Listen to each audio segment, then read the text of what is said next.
Shalom, Anda sedang bergabung di dalam podcast Awali Bersama Tuhan dari Gereja Kristen Kalam Kudus Merauke.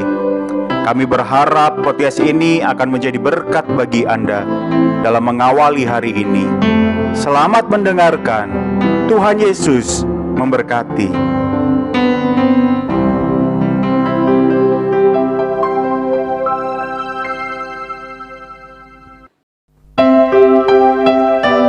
Shalom, Anda sedang bergabung di dalam podcast Awali Bersama Tuhan dari Gereja Kristen Kalam Kudus Merauke. Kami berharap podcast ini akan menjadi berkat bagi Anda dalam mengawali hari ini. Selamat mendengarkan, Tuhan Yesus memberkati.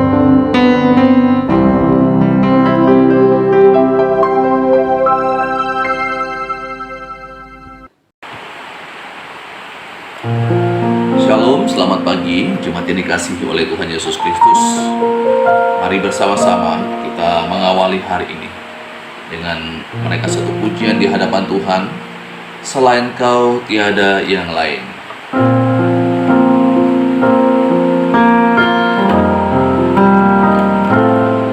Selain Kau tiada yang lain.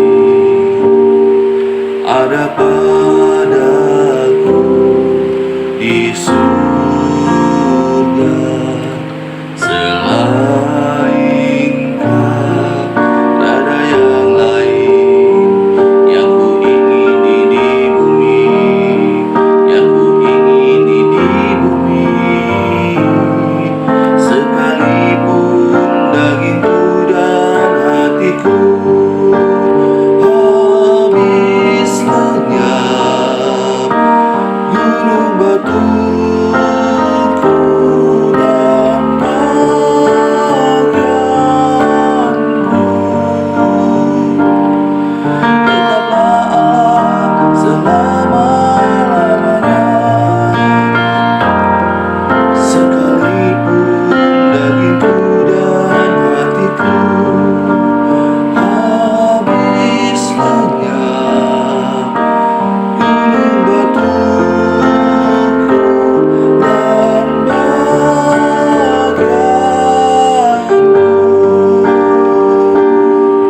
dampakkanku. Tetaplah Allah selama-lamanya. Tetaplah Allah selama-lamanya. Tetaplah Allah selama-lamanya.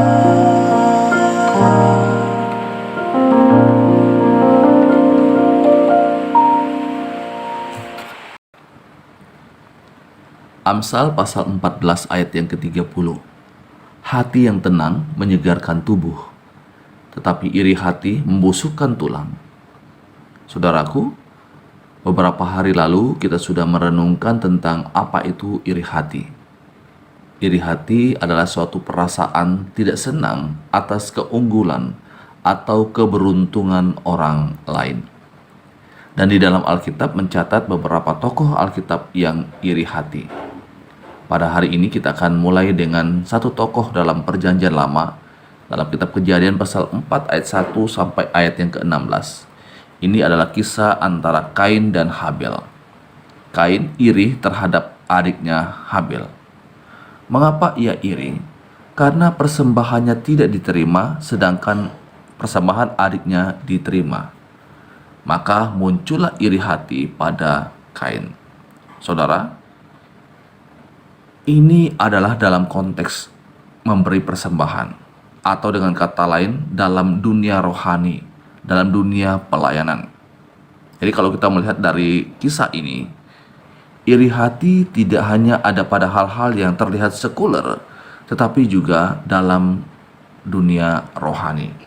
Dan selanjutnya, ketika persembahan Kain tidak diterima oleh Allah, yang terjadi adalah Kain membunuh adiknya Habel. Dari iri hati berujung pada pembunuhan. Iri hati tidak akan berhenti pada iri, tetapi akan menghasilkan dosa-dosa yang lainnya. Berawal dari marah dan sampai pada pembunuhan. Saudaraku, ini menjadi satu peringatan bagi kita. Mari kita selalu waspada agar tidak jatuh dalam dosa iri hati ketika melihat kelebihan orang lain. Nah, pertanyaannya, apa yang harus kita lakukan jika kita telah jatuh dalam dosa iri hati? Yang dapat saya dan saudara lakukan adalah akui dosa itu. Kita akui bahwa kita telah jatuh dalam dosa iri hati. Dan setelah itu, kita memohon pengampunan daripada Tuhan, memohon belas kasihan daripada Tuhan, agar kita tidak lagi jatuh pada dosa yang sama. Agar kita tidak lagi kemudian melakukan dosa-dosa yang lainnya, dari dosa satu ke dosa yang lainnya. Cepat-cepat mohon pengampunan daripada Tuhan, agar kita mendapatkan kemenangan dari dosa iri hati.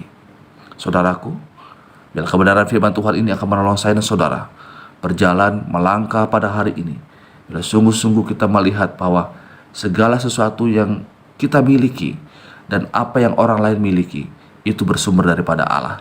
Seharusnya kita tidak perlu iri dengan apa yang dimiliki oleh orang lain.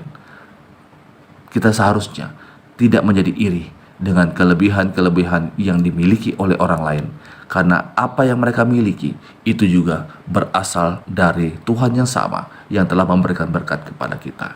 Mari kita berdoa. Kami sungguh bersyukur pada pagi hari ini kami boleh bangun dengan selamat. Kami boleh menikmati kasih setia dan anugerah Tuhan dalam hidup kami.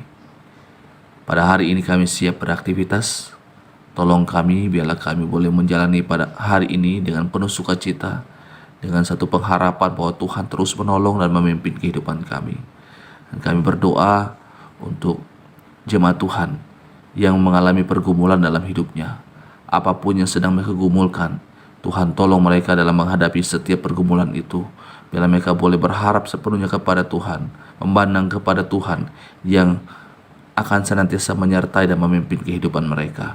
Berdoa juga jika ada yang dalam keadaan sakit, dalam keadaan kelemahan tubuh, Tuhan juga akan menjamah mereka yang sedang sakit saat ini. Tuhan pulihkan, Tuhan memberikan sukacita, Tuhan berikan mereka kekuatan dalam masa-masa sulit yang mereka sedang alami. Terima kasih Tuhan Yesus. Kami serahkan hidup kami sepanjang hari ini. Bila Tuhan yang akan memimpin kami, menuntun kami, melangkah dengan pasti, karena ada Tuhan bersama dengan kami. Terima kasih Tuhan. Kami menyerahkan hidup kami sepanjang hari ini ke dalam tangan-Mu. Dalam nama Yesus. Amin. Selamat beraktivitas. Tuhan Yesus memberkati.